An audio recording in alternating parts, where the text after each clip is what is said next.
নমস্কাৰ সবিশেষলৈ মই প্ৰাঞ্জল ফুকন আপোনালোকক স্বাগতম জনাইছোঁ আৰম্ভণিতে যিটো বাহিৰ সুৰ আপোনালোকে শুনিলে বাহিৰ এই কৰুণ সুৰটোৱে এতিয়া বাজিছে শত সহস্ৰজনৰ বুকুৰ মাজত কাৰণ কি জানে কৰোনা মহামাৰীৰ ফলত দিয়া লকডাউনে বিপৰ্যস্ত কৰি তুলিছে এইখন দেশৰ বহু পৰিয়াল এমুঠি ভাত এটুকুৰা ৰুটিৰ বাবে হাহাকাৰ কৰিব লগা হৈছে বহু পৰিয়ালে কি এক হাহাকাৰ অৱস্থাৰ সৃষ্টি হৈছে সেয়া হয়তো বহুতে উপলব্ধি কৰিব নোৱাৰিব বহুতৰ বাবে বোধগম্যও নহ'ব কাৰণ পৰিয়াল চলোৱাটোৱেই এতিয়া এক সমস্যা হৈ পৰিছে কাৰণ প্ৰায় 4টা মাহ কোনো উপাৰ্জন নাই বহু পৰিয়ালৰ সমগ্ৰ ভাৰতবৰ্ষৰ এই ছবি এখন অসমতটো আৰু বেছি এটা উপাৰ্জন নাই 4টা মাহে আমি সেয়া দিন হাজিৰা কৰাৰ পৰা আৰম্ভ কৰি শিল্পীৰ পৰা আৰম্ভ কৰি আনকি কেব চালক ৰিক্সাৱালা ঠেলাৱালা বা পদপথৰ ব্যৱসায়ীসকলকেই ধৰোঁ সকলোৰে একে অৱস্থা পৰিয়ালটোৰ মুখলৈ চাব নোৱাৰা অৱস্থা এয়াই হৈছে অসমত লকডাউনৰ ফলত সৃষ্টি কৰা এই অৰ্থনৈতিক অৱস্থা কোনোবাই বুজ লৈছেনে নাই নাজানো কিন্তু আমি প্ৰাগ নিউজৰ তৰফৰ পৰা সেইসকলৰ মৰ্মবেদনা শুনিবলৈ আগবাঢ়ি আহিছোঁ আৰু শুনিম সেই কৰুণ গাথা ভৱিষ্যতে কি হ'ব তাকো আমি চাম যিটো বাহিৰ সুৰ আপোনালোকে শুনিলে সেয়া আছিল গুণীন শৰ্মা এগৰাকী শিল্পী সুন্দৰভাৱে চলিছিল বিভিন্ন অনুষ্ঠান বা শিক্ষা দি তেওঁ চলাইছিল নিজৰ সংসাৰখন কিন্তু গুণীন শৰ্মাৰো এতিয়া ঘৰতে আবদ্ধ হৈ থাকিব লগা হৈছে কাৰণ লকডাউন আৰু কৰোনা মহামাৰীৰ আতংকৰ বাবে শৰ্মা ডাঙৰীয়া আপোনাক স্বাগতম জনাইছোঁ প্ৰাগ নিউজৰ ষ্টুডিঅ'লৈ আৰম্ভণিখিনি মই ক'লোৱে এতিয়া আপোনাৰ মুখৰ পৰা শুনিব খুজিছোঁ যে লকডাউনৰ ফলত বা কৰোনা মহামাৰীৰ ফলত আপুনি কেনে অভিজ্ঞতাৰ সন্মুখীন হৈছে পুনতে মই সমূহ প্ৰাগ চেনেলৰ সমূহ দৰ্শকলৈ অসমবাসীলৈ বিশ্ববাসীলৈ সেৱা জনাইছোঁ শ্ৰদ্ধা জ্ঞাপন কৰিছোঁ সদৌ ৰাইজক এইখিনিতে ডাঙৰীয়াই তেখেতে কোৱাৰ নিচিনাই সঁচাকৈ এনেকুৱা কৰোঁ আমি আমাৰ গোটেই জীৱনটোত আমি জীৱনত কেতিয়াও এনেকুৱা ধৰণৰ এটা দিন আহিব কেতিয়াও ভাবাই নাছিলোঁ সদায় ধেমালি সদায় ফূৰ্তি তাৰে মাজতে সুৰৰ মাজতে আমি চলি আহিছিলোঁ কৰোনা মহামাৰী এনেকুৱা এটা অৱস্থা পাবহি বিহু কৰোঁ আমি মিছা ক'লে কি হ'ব মোটামুটি লাখ হিচাপত পইচা পাওঁ তাকে বাট চাই থাকোঁ কাৰণ বাঁহীটো লৈ পেলাই মোৰ সংসাৰ মোৰ 2টি ল'ৰা ছোৱালী আৰু মা আৰু মোৰ ৱাইফ এনেকৈ আমি পৰিয়ালটো চলোঁ আন কোনো চাকৰি বা তেনেকুৱা ধৰণৰ উপাৰ্জনৰ কোনো ৰাস্তা নাই তেনেকুৱা অৱস্থাত যেতিয়া কৰোনা মহামাৰী আহিলে আমাৰ বিহু নহ'ল আৰু কোনো ধৰণৰ সাংস্কৃতিক কোনো অনুষ্ঠানৰ ব্যৱস্থাই যেতিয়া নোহোৱা হৈ গ'ল তাৰপিছত আমি প্ৰথমতে যিহেতু আমি বাচিবও লাগিব সেইটো ভাবিয়েই আমি ভাবিছিলোঁ কিছু দিন পিছত আমাৰ ভাল হ'ব গতিকে এইকেইটা দিন আমি ধুনীয়া কৰি যি নিয়ম নীতি পালন কৰিব লাগে সেইখিনি পালন কৰি মানি আৰম্ভণিতে গ'ল বিহু নহ'ল নোহোৱাৰ পিছত লাহে লাহে গৈ আমাৰ ভোকৰ পেটৰ তাৰণা বাঢ়িল ল'ৰা ছোৱালী সৰু ল'ৰা ছোৱালী দুটা মোৰ ক্ষেত্ৰত মোৰ যেনেকুৱা হৈছে প্ৰতিজন মিউজিচিয়ান প্ৰতিজন সংগীত শিল্পীৰ ঘৰতেই একেই অৱস্থাই হৈছে মোৰ প্ৰায় 100তকৈ বেছি মোৰ ষ্টুডেণ্ট আছে যাক মই শিকাওঁ কোনো ধৰণৰ কোনো ষ্টুডেণ্ট আহিব পৰা নাই মাৰ্চৰ 24 তাৰিখৰ পৰাই তেনেকুৱা অৱস্থাত আমাৰ খাবলৈ টান হৈ গ'ল সেইখিনি সময়ত বহুতৰ পৰা কোৱা শুনিছোঁ যে মানুহৰ কাৰণে আচলতে কৰোনা মহামাৰীটো বৃদ্ধি পাইছে ইয়েছ আমি সকলোৱে মানিব লাগে সকলোৱে গোটেই ছ'চিয়েল ডিষ্টেঞ্চ মানিব লাগে মাস্ক পিন্ধিব লাগে বা আমি যিখিনি নিয়ম নীতি আছে সম্পূৰ্ণ মানিব লাগে আৰু আমি ইচ্ছুকো মানাৰ কাৰণে কিন্তু এনেকুৱা অৱস্থাত কি হ'ল আমি এমাহ গ'ল এমাহলৈকে যিখিনি পইচা আছিল সেইখিনিৰে খালোঁ সেই সৰু সৰু কণমানি মোৰ 3 বছৰীয়া এটা শিশু ল'ৰা এটা 10 বছৰীয়া 12 বছৰীয়া ছোৱালী এজনী ঘৰখনত অৱস্থা আজি 15 দিন গ'ল 20 দিন গ'ল তাৰপিছততো আমাৰ ইনকাম নাই একো কেনেকৈ খাম আজি এনেকুৱা এটা অৱস্থা হৈছে যে যদি ঘৰৰ পৰা ওলাই নাযাওঁ তেতিয়াহ'লে সেই ল'ৰাটো 3 বছৰীয়া ল'ৰাটো বা 4 মোৰ ছোৱালীজনীয়ে যেতিয়া কিবা এটা বাবা কি আনিছা বুলি সোধে নহয় কান্দি উঠে তেতিয়া মই ওলাই যাবলগীয়া হয় দাদা টকা 1000 দিয়ক নহ'লে মোৰ ল'ৰা ছোৱালী লগন পৰিব আজি 4 মাহে ধৰি আজি 4 মাহে ধৰি যিটো অৱস্থা হৈ আছে, যদি মই ঘৰৰ পৰা ওলাই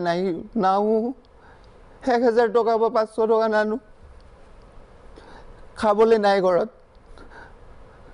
সদায় ফূৰ্তি কৰি থাকোঁ, কোনোদিন কাকো একো বিচৰা নাই, না চৰকাৰক বিচাৰিছোঁ না কাৰোবাক বিচাৰিছোঁ, টকা 10টা দিয়ক বিচৰা নাই, আমি নিজৰ মতে নিজে কৰিছোঁ, কোনোদিন চাকৰি বিচাৰি যোৱা নাই, ব্যৱসায় কৰাৰ কাৰণে কিবা পইচা দিয়ক, লোন দিয়ক, কোনো মিউজিচিয়ানে আমাৰ বিচাৰি যোৱা নাই। আজি থিয়েটাৰ অনুষ্ঠানটো বন্ধ হৈ গ'ল, আমাৰ বিহুৰ পিছত এটা সদায় ৰেকৰ্ডিং থাকে, মোটামুটি এমাহমান কণ্টিনিউৱাছলি ৰেকৰ্ডিং থাকে, আমি কাম কৰোঁ, এটা কাম নাই। তেনেকুৱা অৱস্থাত যদি আমি ওলাই নাযাওঁ, তেতিয়াহ'লে সেই ল'ৰা ছোৱালীটো নৱগ্ৰহ নাইবা ভূতনাথ সেইটোৱে শেষ ঠিকনা হ'বগৈ। সেই ল'ৰাটোৱে যেতিয়া 3 বছৰ ল'ৰাটোৱে বাবা মাংস খাইছে,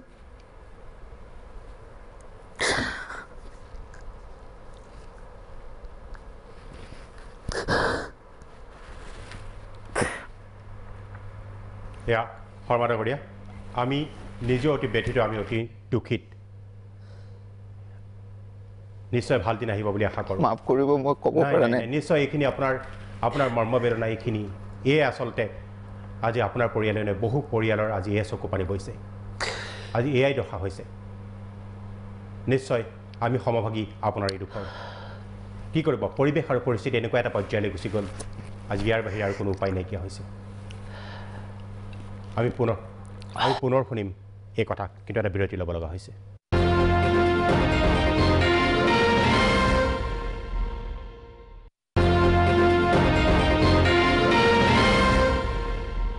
বিৰতিৰ পিছত আমি পুনৰ ঘূৰি আহিছোঁ সবিশেষলৈ। এতিয়া মই নিত্যানন্দ মহন্তৰ ওচৰলৈ আহিব খুজিছোঁ। নিত্যানন্দ মহন্তই টেক্সি চলায় আৰু দৈনিক উপাৰ্জন কৰে, কিন্তু যোৱা প্ৰায় আমি কৈছে 4 মাহ এই টেক্সিৰ চকা ঘূৰা নাই। ইতিমধ্যে লকডাউনৰ ফলত বন্ধ হৈ পৰিছে সকলো। মহন্ত, আপোনাৰ কথা কওকচোন। আচলতে 4 মাহ বুলি ক'লে ভুল হ'ব। আমি যোৱা 2019ৰ শেষ পৰ্যায়ৰ পৰা প্ৰথম কেপ আন্দোলন হ'ল, তাৰপিছত কা আন্দোলন হ'ল, তাৰপিছত ইণ্টাৰনেট বন্ধ কৰিলে। সেই সময়ছোৱাতো আমি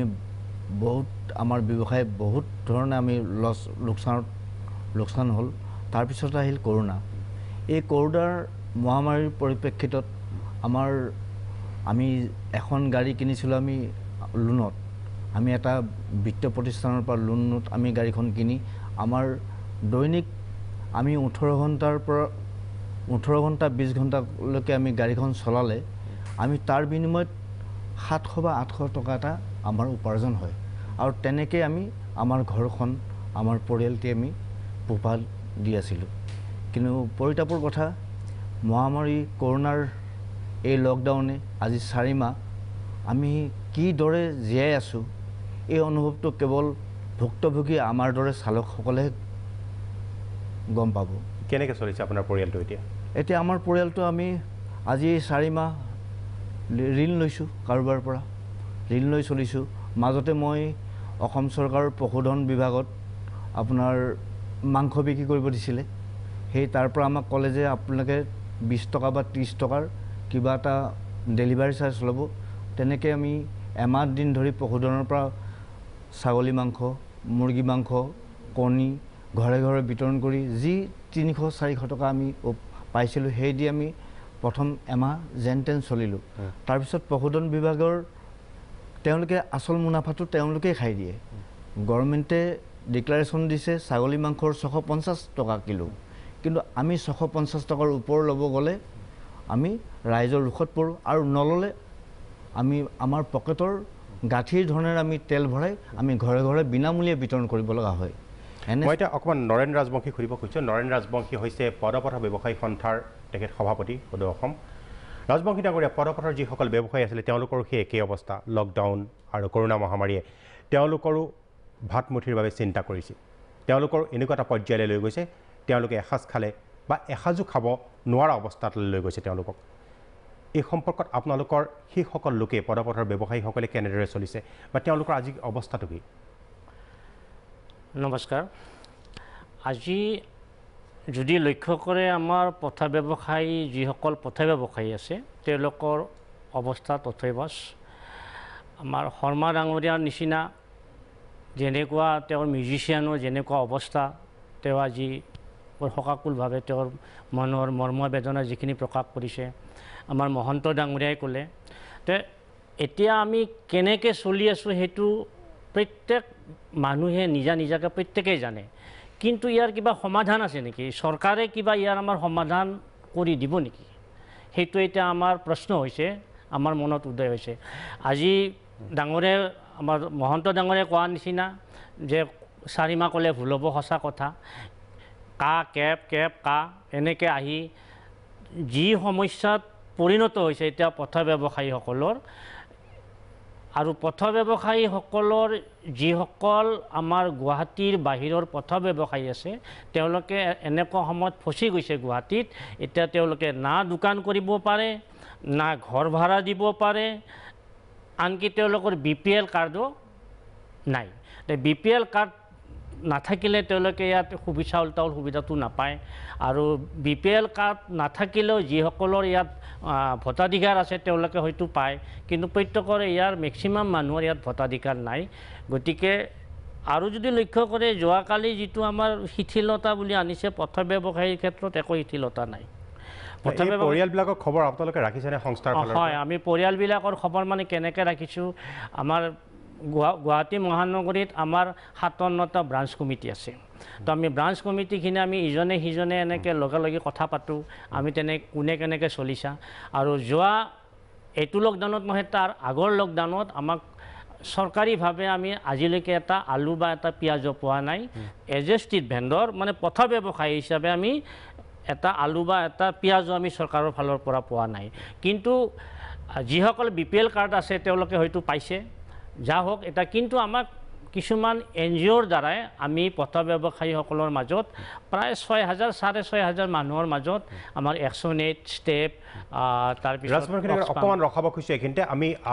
যোৰহাটলৈ যাব খুজিছোঁ যোৰহাটৰ টিয়কৰ গোৱালগাঁৱলৈ তাত আমাৰ উজনি অসমৰ বিৰচী ভূতপাল বৰা উপস্থিত আছে এটা পৰিয়ালৰ লগত আছে তেখেত সেই পৰিয়ালটো এই লকডাউনৰ ভুক্তভোগী লকডাউনৰ বলি হৈছে সেই পৰিয়ালটোৰ খবৰ আলোচনা হয় আমি উৎপল মই আপোনাৰ ওচৰলৈ আহিছোঁ প্ৰাঞ্জল ফুকন মই আপুনি যেনেধৰণে কৈছে যে টিয়কৰ যিটো পৰিৱেশ দৰিদ্ৰতাৰ কৰাল গ্ৰাসত এই মুহূৰ্তত দেখুৱাইছোঁ আৰু টিয়ক গোৱালগাঁৱৰ এখন শংকৰ বৰা বুলি যিজন ব্যক্তি তেওঁৰ পৰিয়ালৰ আমি এই মুহূৰ্তত উপস্থিত আছোঁ তেওঁ ঘৰখনত উপস্থিত আছোঁ মই প্ৰথমতে প্ৰাঞ্জল ফুকন আপোনাৰ যোগেদি এই ঘৰখন এবাৰ দেখুৱাইছোঁ এই লকডাউনৰ যিটো কৰাল গ্ৰাস বা লকডাউনৰ যিখন মকৰা জাল এই মকৰা জালখনত যেন এতিয়া কেনিও ওলাই যাব পৰা নাই এই পৰিয়ালটো লকডাউনৰ আগত তেওঁলোকৰ কি আছিল আৰু লকডাউনৰ সময়ত এতিয়া কি হৈছে এই 101টা দিনত তেওঁলোকৰ পৰিয়ালত কেনেকৈ ধুমুহা নামি আহিছে কেনেকুৱা ধৰণে তেওঁলোকৰ জীৱনৰ চকুৰ আগত আন্ধাৰ দৌৰিছে সেই কথা শংকৰ বৰাৰ মুখেৰে বা তেওঁৰ পৰিয়ালৰ মুখেৰে জানিব বিচাৰিম এইটো হৈছে পৰিয়াল প্ৰাঞ্জল ফুকন এইজন হৈছে ঘৰৰ মূল ব্যক্তি এখেতৰ বোৱাৰী এয়া হৈছে নাতিনী আৰু সেয়া হৈছে পুত্ৰ আগতে হাজিৰা কৰিছিলে তেওঁলোকে অৰ্থাৎ এটা ঠিক দিন আছিল যে তেওঁলোকে পইচা কেইটামান পাব হাজিৰা কৰিছিলে আৰু বিগত 101টা দিনত কি হৈ গ'ল মই প্ৰথমতে তেখেতসকলৰ বোৱাৰীৰ মুখৰ পৰা জানিব বিচাৰিম আৰু লগতে এই যে কণমানিটো প্ৰাঞ্জল ফুকন দেখিছে এই ল'ৰাটোৰ এতিয়া সাংঘাতিক ধৰণে শাৰীৰিক যুদ্ধ এখনত যুদ্ধ কৰি থাকিব লগা হৈছে কি হৈছে তেখেতসকলৰ ঘৰৰ পৰা জানিব বিচাৰিম কিমান কষ্ট হৈছে আপোনালোকৰ এই 101টা দিন লকডাউনৰ সময়ত কিমান কষ্ট হৈছে ছাৰ বহুত কষ্ট হৈছে আমাৰ চলিবলৈ খাবলৈ চাউল নাইকিয়া হৈছে চাউল এই ওচৰৰ নবৌগৰাকীয়ে দিয়ে ল'ৰাটো সেইটো কাৰণে এতিয়া এনেকৈ পৰি থাকিবলগীয়া হৈছে পইচা থকালে ইমান চিন্তা নকৰোঁৱেই সেইটো বহুত কষ্ট হৈছে ছাৰ এতিয়া 22 মাৰ্চ বা 21 মাৰ্চৰ পৰা লকডাউন হৈছিল তাৰ আগৰ অৱস্থা কেনেকুৱা আছিল খাবলৈ ববলৈ বা আপোনালোকৰ পইচা পাতি খাবলৈ ববলৈ হাজিৰা কৰিবলৈ যায় দিন হাজিৰা 300 পাই তেনেকৈ খোৱা বোৱা তেনেকৈ চলিছিলোঁ এতিয়া লকডাউনৰ পিছত কি হ'ল আপোনালোকৰ পইচা পাতি অহা ৰাস্তাটোতো চাগে বন্ধ হৈ গ'ল অহা ৰাস্তা একেবাৰে বন্ধ হৈছে একদম খোৱা বোৱা কষ্ট একো নাই কাম বন নাই একোৱেই মই ল'ৰাটোৰ কথা জানিম আপোনাৰ মুখে মই আৰু মই এখেতৰ ওচৰলৈ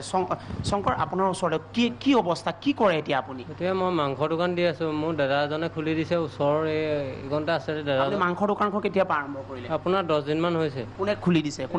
দাদা এজনে খুলি দিছে এই ওচৰৰে হয় তাৰ মাজৰ চোৱা এতিয়া ধৰি লওক এই 4 দিন বা 5 দিন বা 10 দিন হৈছে তাৰ আগৰ 90টা দিন কেনেকৈ চলিলে তেনেকৈ বৰ কষ্টকৈ চলিবলগীয়া হ'ল যেনে তেনে চলিলোঁ আৰু চাউল তাউল এতিয়া কাম চাম কৰিবলৈ ওলাই যাব নোৱাৰোঁ লকডাউন অকণমানিটোক কেনেকৈ ভাত মুঠি যোগান ধৰিছিল লোকৰ তেনেকৈ লোকৰ ঘৰত কৰি পেলাই আৰু আনি মেলি দিওঁহি আৰু চাউল 1 কেজি 2 কেজি বাইদেউ দিয়ে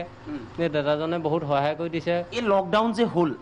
কিমান কষ্ট বুলি হৈছে বুলি ভাবে আপুনি সকলো লোকে আপোনালোকৰ বাবে কিমান কষ্টকৰ বহুত কষ্ট ছাৰ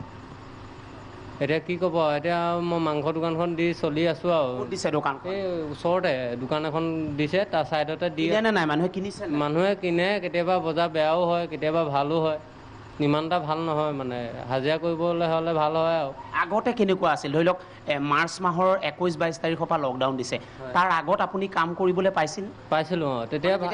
ঠিক আছিল আৰু যে এইটো কাম কৰিমেই হয় তেতিয়া ঠিক মানে চলি থাকিব পৰা হৈ আছিলে হাজিৰা কেনেকৈ পাইছিলে তেতিয়া আপোনাৰ 200 টকাকৈ পাওঁ এতিয়া কিমান টকা আপোনাৰ দৈনিক আহে যাবলৈ এতিয়া আপোনাৰ ধৰক 100 টকা 150 টকা পাওঁহে মানে দিনত হয় মোৰ চাউল তাউল কিনা বৰ আৰু ল'ৰাটোও নিব লাগে পইচা পাতি ইমান দিগদাৰ হৈ গৈছে এতিয়া ল'ৰাটোৰ কথা মই পাতিম বাৰু দেউতা কেনেকুৱা অৱস্থা এতিয়া আপোনালোকৰ ঘৰত আমাৰ অৱস্থা এতিয়া এয়া দেখিছে নহয় একদম অৱস্থা বেয়া মানে এইকেইদিনত বেছি বেয়া বেছি বেয়া এইকেইদিন বেছি বেয়া আৰু ল'ৰাই ঘটিবও নোৱাৰে কিনি এমুঠি আনিব নোৱাৰে আৰু এই অকণমানিটোৰ কি হৈছে মই আপোনাৰ পৰা জানিব বিচাৰিম সকলোৱে প্ৰাগ নিউজ চাই আছে এতিয়া কি হৈছে ইয়াৰ মই আহিয়ে ইয়াৰ কথা সুধিছিলোঁ অকণমানিটো চাই এই ইয়াত 2 বছৰমানৰ পৰা বুকুখন এনেকৈ থাকে আমি তেতিয়া যোৰহাটত এবাৰ চিকিৎসা ভালছে নকৰিলে যেনিবা ডক্টৰকেইজনে তাৰপৰা এতিয়া এয়া ল'ৰা বুকু এতিয়া তাৰ বেছি হৈছে নেকি এতিয়া ছাৰ বেছি হ'লে ই উশাহ নিশাহ হৈ যায় মাতিব নোৱাৰে মা বুলি স্পষ্টকৈ ইয়াৰ ধৰক আগতে আপোনালোকে 300 বা 200 টকা পাইছিলে এতিয়া খাবলৈ যিকেইটা পায় ইয়াৰ চিকিৎসা কৰিব পাৰিছে নাই চিকিৎসা কৰিব ছাৰ নাই পোৱা এবাৰ তিয়কলে 10 টকা টিকেট এটা কৰি গৈছিলোঁ তাৰপৰা তেতিয়া ক'লে বোলে এয়া বোলে এক্সৰেত মানে ল'ৰাটোতকৈ বুকু হাড়ডাল বেছি ডাঙৰ বাঢ়ি আহিছে তাৰপৰা বোলে এই ইয়াক বোলে নহ'ব বোলে বিষাই নেকি তাৰ বিষাই ছাৰ বিষালে উখহি যায় ল'ৰা কিমান বছৰ হৈছে তাৰ এতিয়া 4.5 বছৰ এতিয়া আপোনালোকৰ ভাতৰ কথা চিন্তা কৰিব নে তাৰ চিকিৎসাৰ কথা চিন্তা কৰিব ছাৰ এতিয়া কোনোফালে উপায় নাইকিয়া ভাতৰে চিন্তা কৰিম নে ল'ৰা চিকিৎসাই কৰিম নে এতিয়া সেইটো কাৰণে ছাৰ এনেকৈ হ'ব এই লকডাউনটো আপোনালোকৰ বাবে কিমান অভিশাপ কঢ়িয়াই আনিলে লকডাউন আমাৰ কাৰণে বহুত অভিশাপ কঢ়িয়াই আনিছে একো মানে ধন্যবাদ উৎপল এতিয়া কাম বন তেনেকৈ নাই কাম বন নাই ধন্যবাদ উৎপল সেয়া এটা পৰিয়ালৰ আমি কথা দেখুৱালোঁ তিয়কৰ গোৱাল গাঁৱৰ কি এটা দুৰ্বিষহ অৱস্থা সেই পৰিয়ালটো আপোনালোকে নিজ চকুৰে দেখিলে কিন্তু এটা বিৰতি ল'ব লগা হৈছে আমি এই বিষয়ে আলোচনা কৰিম আমি কৈছোঁ এই আৰম্ভণিতে আমি মনৰ কথা শুনিবলৈ আহিছোঁ আজি বহুতৰে মনৰ কথা শুনিম কিন্তু আৰু এটা বিৰতিৰ পিছত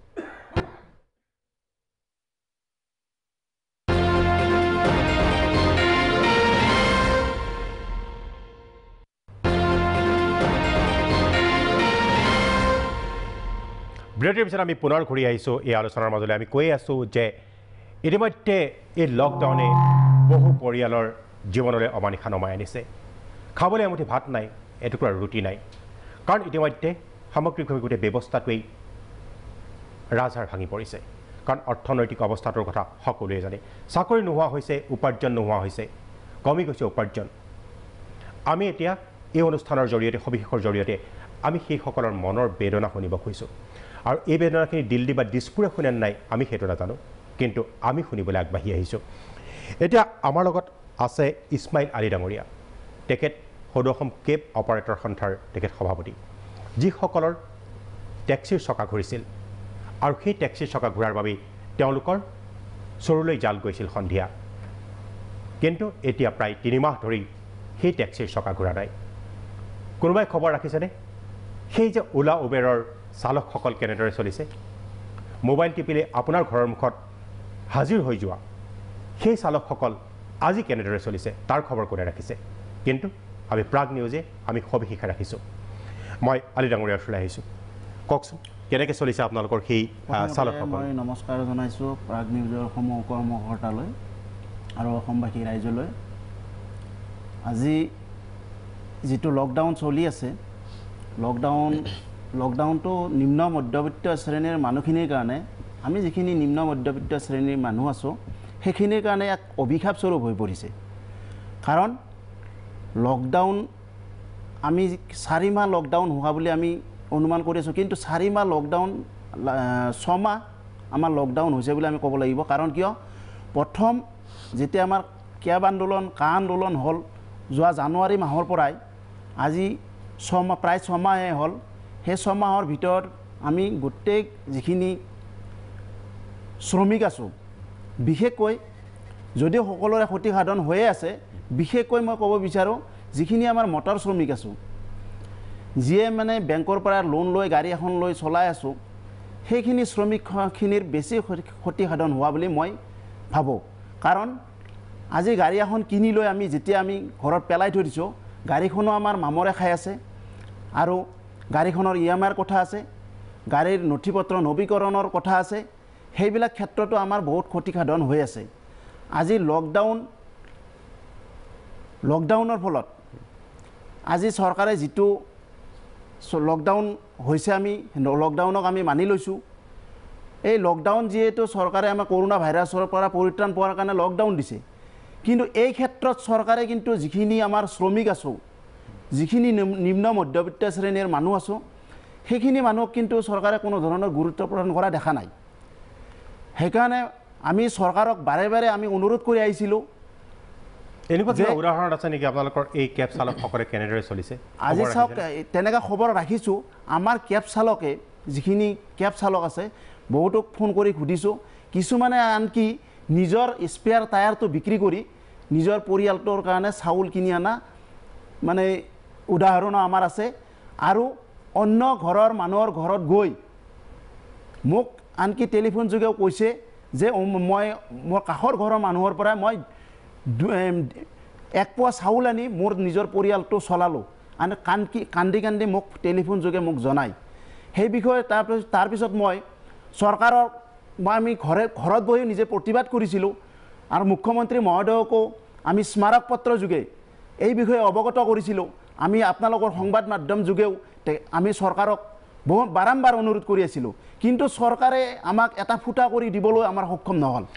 আহিম চৰকাৰ নিশ্চয় চৰকাৰে আপোনালোকক কি কৰিছে প্ৰধানমন্ত্ৰীৰ যিখন আঁচনি প্ৰধানমন্ত্ৰীয়ে যিখিনি সাহায্য আগবঢ়াইছে সেই সাহায্য কি নৱেম্বৰলৈকে সকলোকে খাদ্য দিয়াৰ এটা প্ৰতিশ্ৰুতি দিছিল প্ৰধানমন্ত্ৰী নৰেন্দ্ৰ মোদীয়ে কিন্তু পাইছেনে কোনে পাইছে কোনে নাই পোৱা এই কথা আলোচনা কৰিম কিন্তু অলপ মই নগাঁৱৰ এটা পৰিয়ালৰ ওচৰত যাব খুজিছোঁ নগাঁৱৰ সেই পৰিয়ালটোৰ মনৰ বতৰা ল'বলৈ কি হৈছে তেওঁলোকৰ অৱস্থা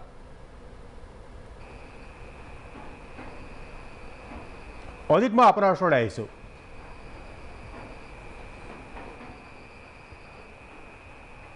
হয় প্ৰাঞ্জল এই মুহূৰ্তত আমি উপস্থিত আছোঁ নগাঁৱৰ বহমপুৰ আদৰ্শ গাঁৱত আৰু আদৰ্শ গাঁৱৰ এটা পৰিয়ালৰ মাজত এই মুহূৰ্তত আমি আহি উপস্থিত হৈছোঁহি আৰু লকডাউন যেন অভিশাপ হৈ পৰিছে একাংশ লোকৰ বাবে আৰু সেই দৃশ্যটো আমি এই মুহূৰ্তত বাস্তৱ এখন ছবি দেখাবৰ কাৰণে আহি উপস্থিত হৈছোঁ আদৰ্শ গাঁৱত আৰু এই আদৰ্শ গাঁৱত এটা পৰিয়াল পিতৃ মাতৃ আৰু জীয়াৰী এই জীয়াৰীগৰাকীয়ে হৈছে এই পৰিয়ালটোৰ উপাৰ্জনৰ একমাত্ৰ আহিলা তেওঁ টিউশ্যন কৰি পেলাই মাহে কেইটামান টকা আনে আৰু ঘৰৰ চাউল পাতৰ পৰা ধৰি বিভিন্ন সামগ্ৰী ক্ৰয় কৰে কিন্তু আজি 4 মাহ হ'ল তেওঁ টিউশ্যন কৰিব পৰা নাই কেনেধৰণে তেওঁলোক চলিছে আমি তেওঁৰ মুখেৰে সেই কথা জানিম যে লকডাউন এটা পৰিয়ালৰ কাৰণে কিন্তু অভিশাপ হৈ পৰিছে হয় লকডাউন মানে কি আমাৰ নিচিনা মানুহৰ কাৰণে কিছু অসুবিধাৰ সৃষ্টি কৰিছে কাৰণ এই লকডাউনৰ ফলতে আমি ঘৰতে আবদ্ধ হ'ব লগা হৈছে টিউশ্যন কৰিব পৰা নাই আপুনি টিউশ্যন কৰি আপুনি মাহে আগতে কিমান উপাৰ্জন কৰিছিল আগতে মই 10-12 হাজাৰ মান এনেকুৱা ইনকাম কৰোঁ কিন্তু মানে কি এতিয়া যেতিয়াৰ পৰা লকডাউন দিছে তেতিয়াৰ পৰা ঘৰতে থাকিব লগা হৈছে কাৰণ কেনেকৈ চলা ফুৰা কৰে আপোনালোকে দেউতাও আপোনাৰ অসুখীয়া বুলি জানিব পাৰিছে হয় এতিয়া মানে কি চলিবলৈ বহু কঠিন হৈছে এই 4 মাহে যেতিয়া আমি ঘৰতে থাকিব লগা হৈছে আগৰ যি আমাৰ মানে ছেভিংছ আছিলে তাৰ দ্বাৰাই আমি যেনে তেনে চলিলোঁ কিন্তু বৰ্তমান মানে বহু কঠিন হৈ পৰিছে আমাৰ চলাৰ অৱস্থা পাতি গতিকে মানে কি আজি কেইদিনমানৰ পৰা মানে কি চলাৰ অসুবিধাৰ কাৰণে মানে আকৌ টিউশ্যনৰ কাৰণে ওলাই যাব লগা হৈছে যদিও ওলাই গৈছোঁ মানে মনত এটা ভয় আছে যিহেতুকে আমি মানে কি দেখি আহিছোঁ বাতৰিটো দেখিছোঁ মানুহৰ মই মাতৃৰ ওচৰত আহিছোঁ যে আপোনাৰ জীয়াৰীয়ে ঘৰখন একমাত্ৰ চলাই আছিলে কিন্তু আপোনাৰ জীয়াৰী যেতিয়া টিউশ্যন বন্ধ হৈ গৈছিল কেনেধৰণে যথেষ্ট যিহেতু অসুবিধা হৈছে চৰকাৰে 5 কেজি চাউল দিছিলে আৰু তেনেকৈ চৌপা তৌপা পৰিয়ালৰ মানুহে ইটো সিটো আনি পেলাই দিছিলে দেউতাকে অসুস্থ একো কৰিব পৰা নাই আজি 16 চনতে ছোৱালীজনী মেট্ৰিক পাছ কৰিলে একো এটা চৰকাৰে সুবিধা দিয়া নাই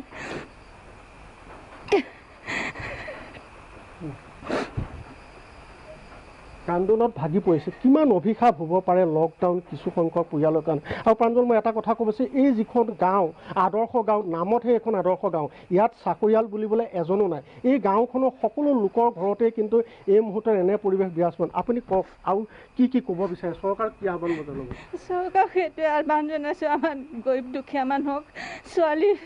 কি কৰি খাব টিউশ্যন কৰি খালেও উপায় নাইকিয়া হৈছে গাৰ্জেনবিলাকে পইচা দিবলৈ অলপ অসুবিধা পাইছে চৰকাৰে কিবা সুবিধা দিয়া হ'লে ভাল হ'ল হ'লে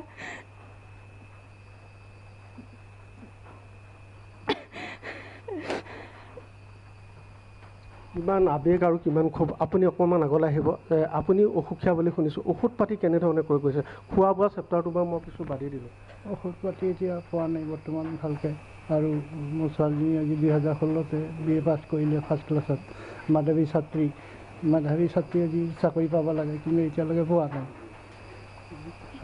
মই আপোনাৰ ওচৰত আকৌ এবাৰ আহিছোঁ যে মাতৃ এই মুহূৰ্তত কান্দোনত ভাগি পৰিছে তেওঁ কথা ক'ব পৰা অৱস্থান নাই আপুনি যথেষ্ট মেধা আছিলে তেওঁ ইতিমধ্যে কৈছে এই মুহূৰ্তত যথেষ্ট অসুবিধা আছে চৰকাৰক কি আহ্বান জনাব চৰকাৰক এইটোৱে আহ্বান জনাব বিচাৰোঁ যে আমাৰ নিচিনা মেধাৱী ছাত্ৰীসকল বৰ্তমান মানে কি কোনো ধৰণৰ সাহায্যৰ সন্মুখীন আমি হ'ব পৰা নাই গতিকে মানে যদি আমাৰ ফালে কিছু দৃষ্টিগোচৰ হ'লহেঁতেন আমি অলপ উপকৃত হ'লোহেঁতেন নিশ্চয় আৰু এগৰাকী টিউশ্যন ছাৰ আছে মই আপোনাৰ ওচৰত আহিছোঁ আপোনাৰো সেই একে অৱস্থা আপোনাৰ পৰিয়ালটোতো একেই অৱস্থা বৰ্তমান কেনেধৰণে চলা ফুৰা কৰিছে বৰ্তমান মানে ধৰক আপোনাৰ যিখিনি আমি আগতে যিখিনি পুঁজি সংগ্ৰহ কৰিছিলোঁ তাৰ পৰাই 2 টকাকৈ চলি থকা হৈছে আৰু লকডাউনৰ ফলত আমাৰ যথেষ্ট ক্ষতিগ্ৰস্ত হৈছে কাৰণ ষ্টুডেণ্টবিলাকৰ ওচৰত টিউশ্যন কৰিব পৰা নাই তেওঁলোকৰ মাকক কৰিবলৈ এতিয়া মাক বাপেকেও আপোনাৰতো এখন সংসাৰ আছে কেনেধৰণে চলিছে এতিয়া তাতে দেউতা মা আছে দেউতা এতিয়া অসুস্থ ফাৰ্মাচীত গৈ পইচা আনিবলৈ মেডিচিন কিনিবলৈ পইচা অসুবিধা হৈ যায় আৰু উইথ প্লাছ এতিয়া মানে কি ধৰক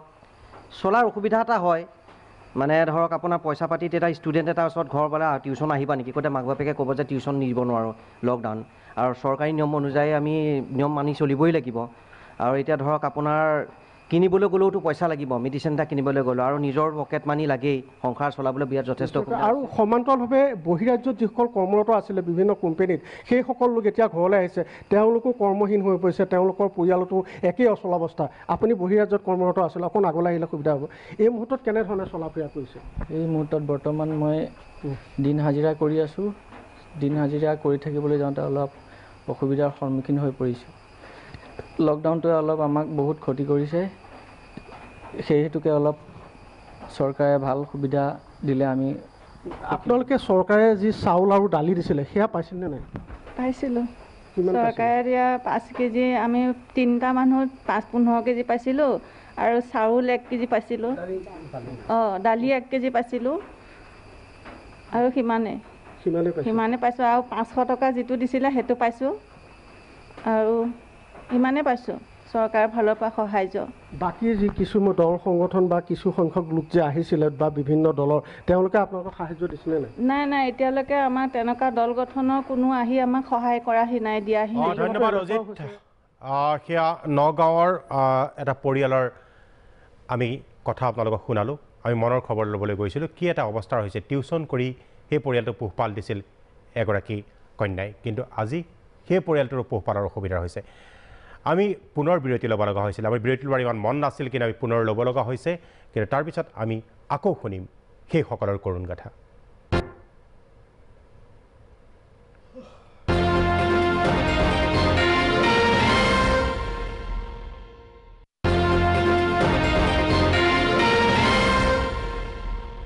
বিৰতিৰ পিছত আমি পুনৰ ঘূৰি আহিছোঁ সবিশেষলৈ এতিয়া আমি আপোনালোকক লৈ যাব খুজিছোঁ শিৱসাগৰলৈ তাতো এনে এটা পৰিয়াল আছে যিটো পৰিয়ালৰ খবৰ আমি ল'ব খুজিছোঁ উপস্থিত আছে আমাৰ সংবাদদাতা ভৈৰৱ মুণ্ডা ভৈৰৱে খবৰ ল'ব আমাৰ হৈ সেই পৰিয়ালটোৰ ভৈৰৱ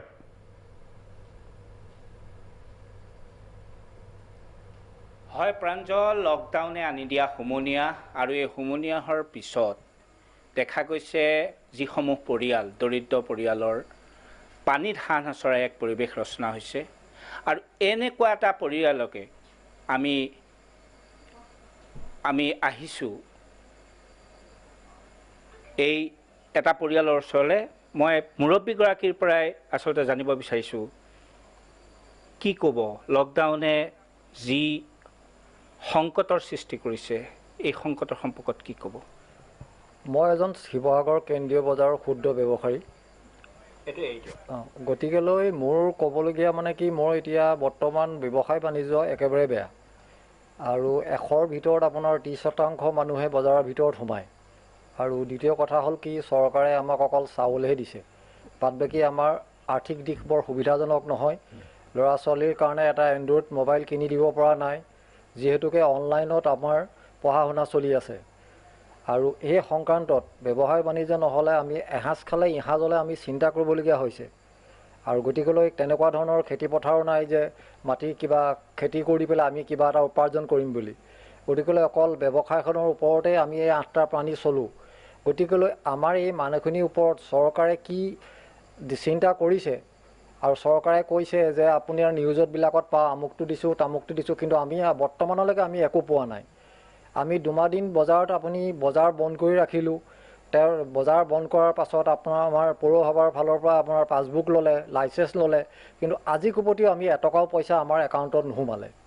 গতিকেলৈ এই সংক্ৰান্তত আমি কেনেকৈ চলিছোঁ, ল'ৰা সংসাৰ কেনেকৈ, ঘৰ সংসাৰ কেনেকৈ চলাইছোঁ, একমাত্ৰ আমি জানো আৰু ওপৰলাই জানে। গতিকেলৈ আমাৰ এই যিখিনি অকল আমি বুলিয়েই নহয়, আৰু হাজাৰ হাজাৰ মানুহ অসমত এনেকুৱা আছে, এই মানুহখিনিৰ কাৰণে চৰকাৰে অকণমান চিন্তা চৰ্চা কৰক। কাৰণ কেলৈ এই সাপ্তাহিক বজাৰবিলাকো আছে। এতিয়া COVID-19 যেনিবা 2 বছৰলৈ ভেকচিন নোলাব, কিন্তু এই মানুহখিনি 2 বছৰলৈ ভাত নাখাব নি? গতিকেলৈ এই মানুহখিনিৰ ওপৰত যাতে অকণমান চৰকাৰে যাতে অকণমান চিন্তা চৰ্চা কৰে, তাৰ কাৰণে মই অসম চৰকাৰলৈ মই বিনম্ৰ অনুৰোধ জনালোঁ মোৰ ফালৰ পৰা। হয়, এইখিনিতে এটা প্ৰশ্ন কৰোঁ। আপোনাৰ 2গৰাকী সন্তান, আঠুতি পৰিয়ালৰ ভিতৰত আপোনাৰ 2গৰাকী সন্তান, এগৰাকী ছোৱালীগৰাকী আপোনাৰ ক্লাছ 10ত পঢ়ি আছে,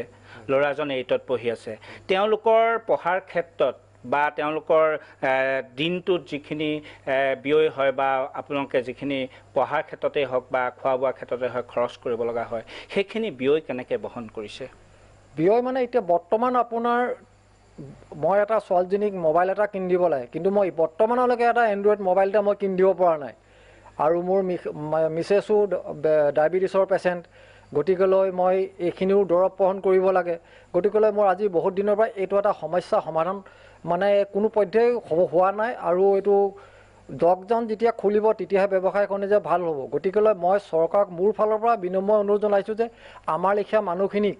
যাতে অকণমান আমাক সহায় সহযোগ কৰে চৰকাৰে। হয়, মই বাবুলদাৰ পৰিবাৰৰ ওচৰলৈ আহিব বিচাৰিছোঁ। কেনে অসুবিধাৰ সন্মুখীন হৈছে? এতিয়া সকলো বন্ধ।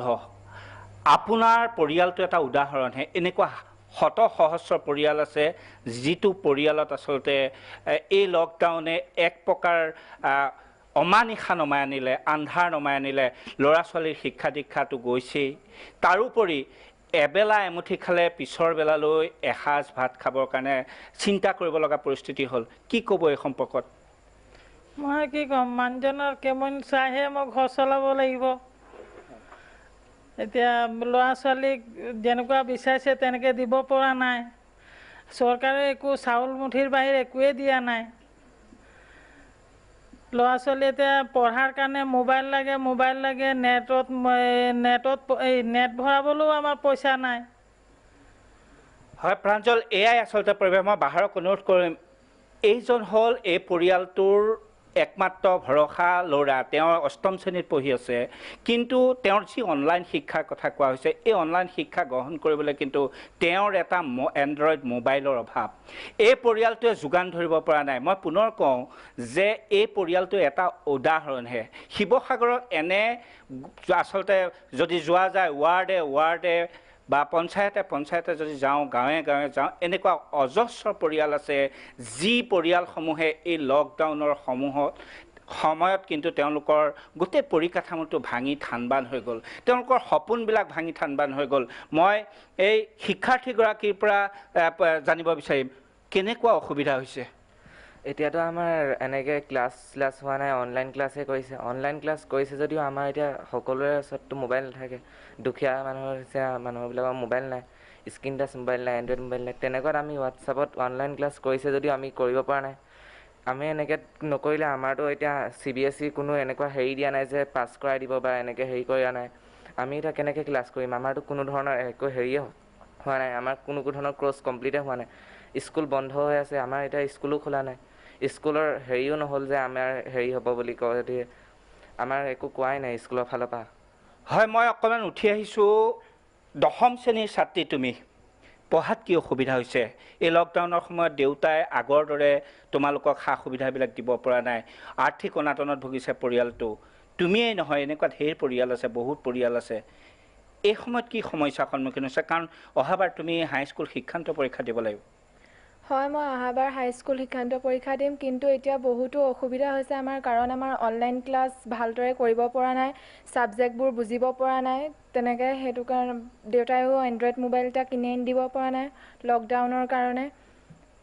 বহুতো সেইকাৰণে অসুবিধাও হৈছে আৰু সাবজেক্টবোৰো বুজি পাবলৈ বহুত দিগদাৰ হৈছে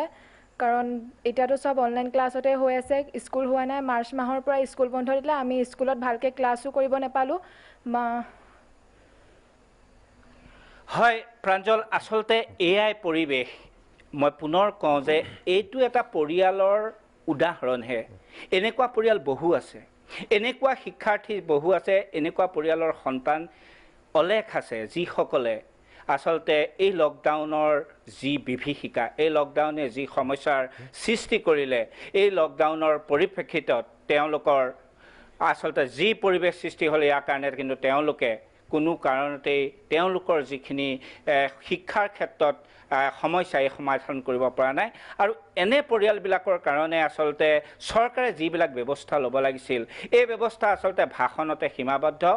এই ভাষণতে সীমাবদ্ধ ব্যৱস্থাবিলাক তেওঁলোকে কাৰ্যকৰী নিশ্চয় ভৈৰৱ মুণ্ডা সেয়া আছিল ভৈৰৱ মুণ্ডাই শিৱসাগৰৰ পৰা দেখুৱালে নিশ্চয় চৰকাৰৰ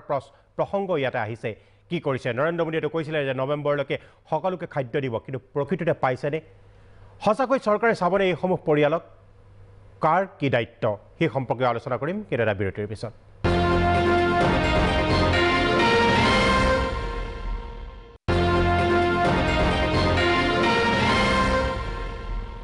বিৰতিৰ পিছত আমি পুনৰ ঘূৰি আহিছোঁ সবিশেষলৈ মই শিল্পী এতিয়া গুণীন শৰ্মাৰ ওচৰলৈ পুনৰ আহিব খুজিছোঁ সমানগৰীয়া শিল্পীসকলৰ যিটো এইটো অৱস্থা আপুনি প্ৰথমতে আৰম্ভণিতে অতি ব্যাখ্যা সুন্দৰভাৱে ব্যাখ্যা কৰিলে আপুনি আৱেগিকো হৈ পৰিছিল কিছু পৰিমাণে নিশ্চয়কৈ আৱেগিক হোৱাৰ কথাই এতিয়া শিল্পীসকলৰ বাকী আপোনাৰ সহশিল্পী তেওঁলোকৰ খবৰ ৰাখিছেনে তেওঁলোকে কি কৰিছে বা ইয়াৰ কিবা উপায় আছে নেকি এইখিনিতে কথাটো এনেকুৱা লকডাউন বোলা বস্তুটো বা কৰোণা মহামাৰী বস্তুটো এনেকুৱা ধৰণৰ হৈ গ'ল আমিও প্ৰথমতে ভয় কৰিছিলোঁ আৰু এতিয়াও ভয় কৰি আছোঁ এইখিনি কথা মোৰ যিহেতু ক'ব দিছে আৰু মনৰ আৱেগখিনি কমেই কাৰণ অধিকাৰ আছে মোৰ ক'বলৈ আমাৰ কি খং কৰাৰ অধিকাৰ নাই নেকি দিছপুৰ নাইবা দিল্লীকো আমাৰ খং কৰাৰ নিশ্চয় অধিকাৰ আছে যেনেকৈ কাৰণ আমাৰ কোনো পাৰ্চনেলি আমাৰ কোনো শত্ৰুও নহয় আমি আটাইকে ভাল পাওঁ প্ৰতিজনকে ভাল পাওঁ কিন্তু কথাটো হৈছে মনৰ কিছু আৱেগ কিছু টেঙা তিতা জ্বলা লাগিছে যেতিয়া লঘনে থাকিব লগা হৈছে তেতিয়া লাগিছে আজি লকডাউনৰ ক্ষেত্ৰত কেনেকুৱা হৈছে বহুত মানুহে এনেকুৱা ধৰণৰ কথা কৈ আছে যে লকডাউনটো বঢ়াব লাগে ইয়েছ তাৰ অপজিট আমি নহয় কেতিয়াও নহয় যে লকডাউনটো চবত আটাই গোটেই সমাজখন কৰোণাত মৰি যাব লাগে তেনেকৈ আমিও নাভাবোঁ আমি সম্পূৰ্ণ সহযোগিতা প্ৰথমৰ পৰা কৰি আহিছোঁ আজিও কৰি আহিছোঁ কিন্তু কথা এইখিনি যে লকডাউনৰ যিসকলে বঢ়াই লৈ যাব লাগে বুলি কৈ আছে তেখেতসকল আপুনি চাব পাৰে মই যিখিনি গম পাইছোঁ হয়তো তেখেত চাকৰিয়াল হয় নাইবা অৱসৰপ্ৰাপ্ত চাকৰিয়াল হয় নাগৰিক সমিতিৰ লগত যোগাযোগ কৰি মানে লকডাউনৰ কথা চিন্তা কৰিছে এতিয়া কথাটো হৈছে কি আমাক সোধক এজন ৰিক্সাৱালাক সোধক আজি মিউজিচিয়ান আমি ক'ব বিচাৰিছোঁ এইটো কথা যে আজি আমি হাজাৰ মানুহক হঁহুৱাওঁ আমি আমাৰ এণ্টাৰটেইনমেণ্ট হয় আমি গোটেই ৰাতি প্ৰগ্ৰাম কৰোঁ আমাৰ নিচিনা বহুত মিউজিচিয়ান আছে যাৰ ঘৰত চোলা নজ্বলা হ'ল মোৰ সৰু এটা ঘৰ আছে কিন্তু বহুতৰ এনেকুৱা হৈছে সৰু ঘৰ এটা নাই আজি জিকা আজিৰ তাৰিখতো 80 টকা ক'ৰ পৰা ল'ৰাটোক ছোৱালীজনীক খুৱাম কৰোণাত মৰে নে নমৰে সেইটো কথা নাজানো কিন্তু আজি এইটো চিয়'ৰ হৈ গৈছোঁ যে মোৰ ল'ৰা পুষ্টিহীনতাত ভুগি যদি কিবা বেমাৰ পুষ্টিহীনতাৰ বিষয়ে কাৰণে যদি কিবা বেমাৰ হয় তে ডক্টৰসকলে জানিব মই ডক্টৰ নহয় গতিকে যদি কিবা তেনেকুৱা বেমাৰ আছে মোৰ ল'ৰাটো বা মোৰ ছোৱালীজনী বা আমাৰ নিচিনা মিউজিচিয়ানখিনিৰ ল'ৰা ছোৱালীখিনি নিশ্চয় পুষ্টিহীনতাত ভুগি বেমাৰত পৰি কিন্তু মৃত্যুমুখত পৰিব এইটো ফাইনেল আৰু এটা কথা আমি গম পাইছোঁ যে 2021 চনলৈকে আমাৰ কোনো ধৰণৰ ছ'চিয়েল ডিষ্টেঞ্চ যিহেতু মেইনটেইন কৰিব লাগিব কোনো ধৰণৰ প্ৰগ্ৰাম বা তেনেকুৱা ধৰণৰ কোনো সাংস্কৃতিক অনুষ্ঠানৰ নহয় থিয়েটাৰ নহয় যাৰ কাৰণে আমাৰ কোনো ধৰণৰ মিউজিকেল প্ৰগ্ৰামো নহয় আৰু তেওঁলোকৰ কামখিনিও আমি কৰিব নোৱাৰোঁ তেতিয়াহ'লে আমি ইনকাম ক'ত কৰিম ৰাস্তাত আমি খুজিব যাব নোৱাৰোঁ কাৰণ আটাইতকৈ ডাঙৰ কথাটো হৈছে কি আমি এজন মিউজিচিয়ান হ'বৰ কাৰণে প্ৰতিজন ভাল মিউজিচিয়ান হ'বৰ কাৰণে আমি ৰাতি দিনে সেইটো কথাই চিন্তা কৰি থাকিলোঁ যে মিউজিক কৰি কোনোদিন চাকৰি বিচাৰি নাযাওঁ বা তেনেকুৱা ধৰণৰ চৰকাৰক বা কাৰোবাক আমি ডিষ্টাৰ্ব নিদিওঁ আহি সেইটো কৰি আহি হঠাৎ আমি কি কৰিম আজি ৰাস্তাত যাই পেলাই ভিক্ষা খুজিবও নোৱাৰোঁ কাৰণ সাংস্কৃতিক জগতত ক'ৰবাত নহয় আজি ইটো টিভিত বা কালি সেইটো টিভিত বা 10জন মানুহে চিনিও পায় গতিকে লাজতে যাবও নোৱাৰোঁ ভিক্ষাও খুজিব নোৱাৰোঁ তেতিয়াহ'লে আমি কি কৰিম মোৰ ল'ৰা ছোৱালী হালে কি কৰিব 21 চনলৈকে কিজানি অহা বছৰৰ বিহুও নহয় বা তাৰে লগত সংগতি ৰাখি যিখিনি প্ৰগ্ৰাম হয় সেইখিনিও নহয় তেতিয়াহ'লে মোৰ নিচিনা যিখিনি আমাৰ মিউজিচিয়ান আছে তেখেতসকলে নেক্সট কেতিয়াবা আমাৰ পিছৰ জেনেৰেশ্যনটো কেতিয়াবা মিউজিক কৰিব শিকিবনে বা এক্টিং কৰিব শিকিবনে আমাৰ আজি কোনো ধৰণৰ চিনেমা হল বন্ধ গতিকে সেইখিনি কাম যদি নহয় আমাৰ প্ৰতিজন মানুহেই আমাৰ লগত জড়িত হৈ থকা সাংস্কৃতিক বিভাগত তেওঁলোকে কেনেকৈ চলিব কেনেকৈ খাব আমাৰ নেক্সট কি হ'ব মই সেৱা জনাইছোঁ মুখ্যমন্ত্ৰী ডাঙৰীয়াক সেৱা জনাইছোঁ আপোনাৰ ওচৰত প্ৰাৰ্থনা জনাইছোঁ বা বিভাগীয় সকলো বিভাগীয় নেতাসকলক পালি নেতাসকলক মই প্ৰাৰ্থনা জনাইছোঁ আমাৰ পিনে আমাৰ নিচিনা মানুহখিনিক আপোনালোকে অকণমান চাওক নহ'লে কোনোদিন মানুহে বিহু পাতিব পাৰিব ফিটা কাটি কেৱল বিহু পাতিব পাৰিব তাত প্ৰগ্ৰাম কৰিবলৈ কোনো ধৰণৰ মিউজিচিয়ান অহা বছৰ নাথাকে মানে মৰি যাব থাকিব কেনেকৈ তেওঁলোকৰ ল'ৰা ছোৱালী নাথাকে তেওঁলোকৰ ঘৰৰ পৰিয়াল নাথাকে মই অকল বাঁহীটো লৈ পেলাই মোৰ ঘৰখন চলাই আছিলোঁ কোনোদিন কাকো খোজা নাই আজি বাঁহীটো বজোৱাৰ জাগা নাই কিবা এটাতো কৰক অন্তত কোনোদিন সোধা নাই আহি পেলাই দাদা আপোনালোকে ঘৰখন কেনেকৈ চলিছে ক'ৰবাত চাউল পাইছেনে কিবা খাইছেনে কেৱল ছ'চিয়েল ডিষ্টেঞ্চ মেইনটেইন কৰা মাস্ক পিন্ধা আমি চবখিনিতো কৰি আছোঁ আপোনালোকেওতো আমাৰ কাৰণে কৰক আমি আপোনালোকক ওলাই যাই পেলাই সহায় কৰিব পৰা নাই ঘৰৰ ভিতৰতে তথাপিওতো সোমাই আছোঁ আৰু কিমান দিন কেবৰ পৰা এতিয়ালৈকে ডাঙৰীয়া তেখেতে সকলে কোৱাৰ নিচিনা 6 মাহ হ'ল আৰু কিমান দিন থাকিব আৰু কিমান দিন সেইটো এটা খুব ডাঙৰ প্ৰশ্ন এগৰাকী শিল্পীৰ মৰ্মবেদনা এই মৰ্মবেদনা কেৱল এগৰাকী শিল্পীৰ নহয় বহু শিল্পীৰ মৰ্মবেদনা কাৰণ এতিয়া লকডাউন বা কৰোনা মহামাৰীয়ে এনে এক পৰিৱেশ আৰু পৰিস্থিতিৰ সৃষ্টি কৰিছে ল'ব লগা হৈছে পুনৰ এক বিৰতি আকৌ ঘূৰি আহিম বিৰতিৰ পিছত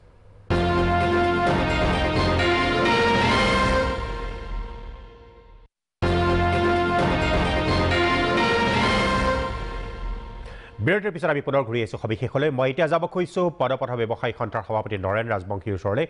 ৰাজবংশী ডাঙৰীয়া ইয়াৰ সমাধান কি কৰিব সেই পৰিয়ালসমূহক কেনেদৰে পোহপাল যাব কিবা ভাবিছেনে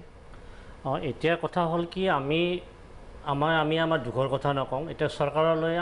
চৰকাৰক আমি এই মঞ্চৰ পৰা অনুৰোধ জনাইছোঁ যে আমাৰ পদপথৰ দোকানবিলাক খোলাৰ অনুমতি প্ৰদান কৰিব লাগে আৰু যিখন আমাৰ কাৰণে আইন আছিল সেই আইনখনৰ অনুসৰি ভেণ্ডিং জোনবিলাক দিয়েই ব্যৱস্থা কৰিব লাগে আৰু প্ৰধানমন্ত্ৰী ডাঙৰীয়াই যিটো আমাৰ পদপথত 10,000 টকাৰ লোন এটা দিয়াৰ ব্যৱস্থা কৰিছিল